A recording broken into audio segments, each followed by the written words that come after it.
So, can we talk more about Vancouver? I think we've got some slides here we do want to show here. And if we Yes. could walk through that quickly, I think that would be very illustrative. So, if we could begin with the nature about cities first around commuting time, I think that would help illustrate kind of the model of how we perceive how cities work. So, can you explain to us what these? It looks almost like amoebas. What are we looking at here, Alain? That's right. Here I represent, say, an imaginary city, and the way people commute in this city. Again, city as a labor market, because it's a labor market we support everything we like about the city. You know, Mhm. Working is not the only thing we do in cities, thanks God, but it is a base, it is a foundation of everything else. So here to the left, the monocentric city, this is a traditional city where you have a city center where most of the jobs are, and not only jobs, but also amenities, restaurant, museum, concert hall. And most of the people then commute from the periphery to the center. So Mhm. that's a relatively, it's a model which is used, the monocentric model by economists also. It explains the price of land, it explains things like that. Uh, this city schematic city in fact exists in cities which are usually below 1 million people, or that means the metropolitan area below 1 million. And usually the city become a little more complicated after that. So the second graph in the middle from the left is what I call the dispersed model. This will represent very well Los Angeles or Atlanta, for instance, in the US. So the trip here, the jobs are practically dispersed. There is no centrality of jobs. They are dispersed. Mhm. And people move from one part to another because when they move to this city, they are not looking for a job within 5 minutes from their house. They are looking for a job within the metropolitan area. That's why they Mhm. move to Los Angeles, and that allows them this great freedom of moving around. So this dispersed model is again happen in some cities which were developed late, in the 19th century, the 20th century.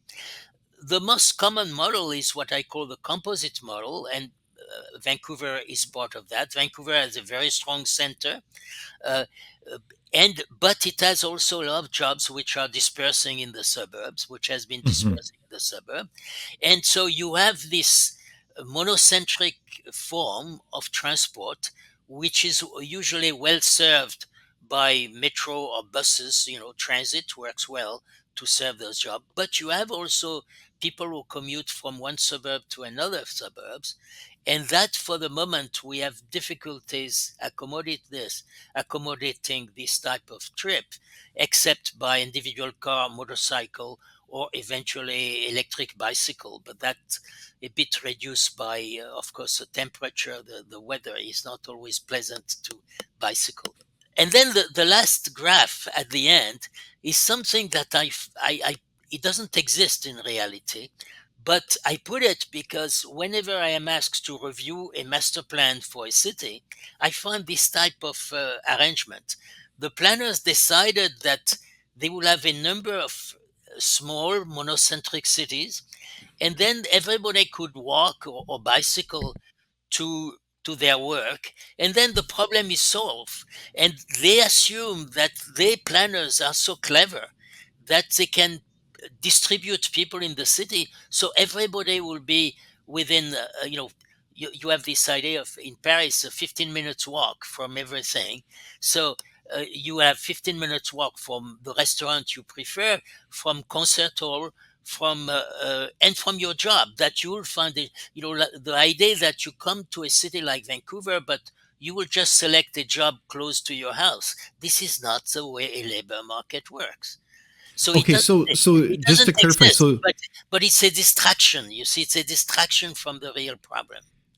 so you're saying that a 15-minute concept or vision for a city doesn't exist? It's a figment of our imagination? Why Yes, is that? for a large city, yes. So if you have a city which is very dense, like Paris, very Mhm. dense and relatively high income.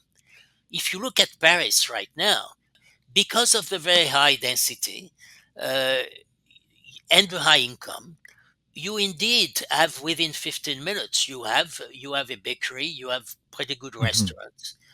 Uh, the planners are saying you should also have concert and everything you want. So instead of going to the Louvre Museum or to the Grand Palais to see an exhibition, you should have an exhibition in the primary school, and so you don't have to move. This is Hmm. absurd, of course, you know. But what is even worse is when the planners are saying, "We know how to do it. You will get your job within 15 minutes walk from your apartment." Hmm. This is impossible. This is not the way. You don't look at a job within 15 minutes. I mean, if you are lucky enough to find a job 15 minutes, well, you're very lucky. That's wonderful. But Yeah. that's not what is expected. No, I think you're giving us reality therapy that the 15-minute city is a silly concept that's not based on the reality that Yes, cities are fundamentally labor markets. So this whole idea is, I mean, I think that's one of your key points is that cities are places where people go to not just simply live, but to work to and work. find an employer, and employers go there to find employees.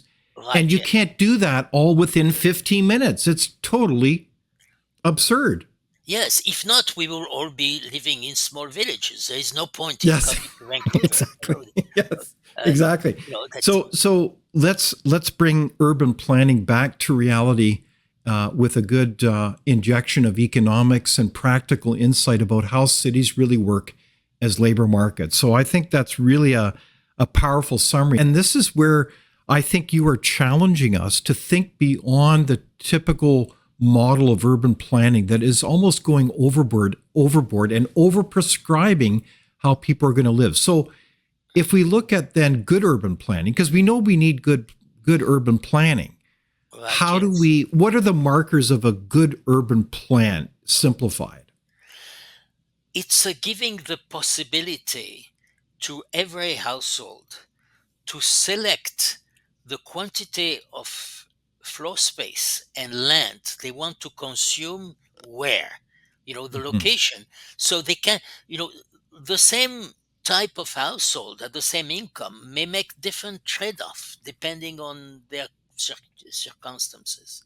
So, unfortunately, many of our regulations decide in advance for us how large our apartment will be and where, and how high, how much land we consume. For instance, if we restrict an area to individual housing, uh, one family house, then we have decided for the people who live there how much land they have to consume and Hmm. where. When you see, and that's the case in Vancouver, that the price of land in a house is several times the price of construction. If I Hmm. remember well, the figure for the average was in some area you had 80% of the price of a Yeah. house was Actually, I land. think we have a graph on We this, have Alan, where yeah, we that's can it. show Yes, this. exactly. Yes, you see, Vancouver, that was a 1,500 square foot house. So again, I do not have a rightly, immediately for Vancouver say this is what you have to do.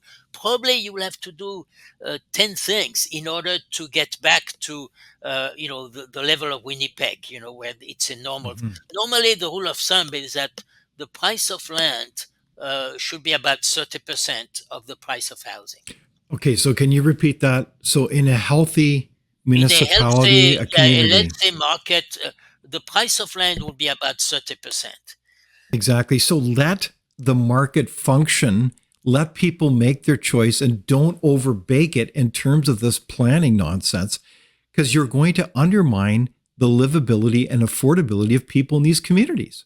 Right, yes. Let them select where they want to live at which densities, which we are not doing now. Hmm. Either we advocate very low density, or in the Winnipeg thing, we advocate high density, Hmm. which I don't Hmm. think, those are magic numbers. Or how do they get these densities that they force Right. there?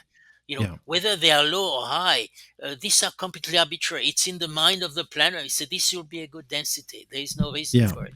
Let the Right. And people decide.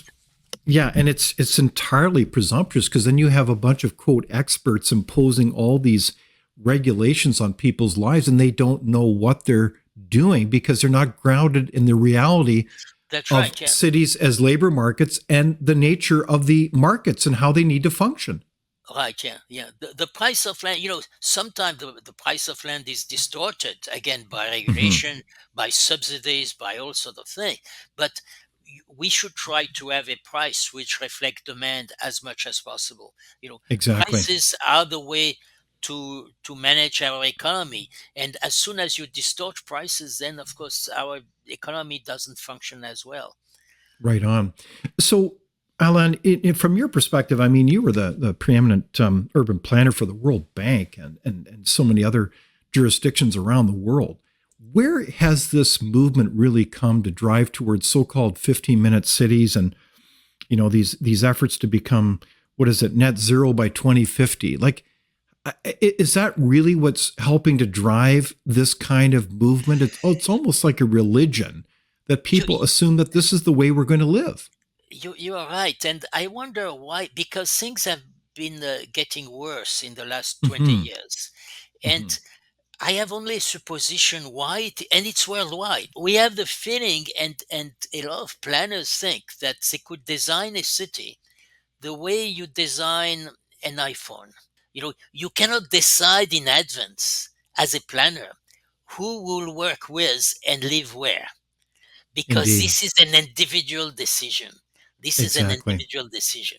You know, the Chinese, even for a long time, decided not only where you live, but how many children you could have and when. And Indeed. Yes. we have not get to this point yet, but I could imagine that we could.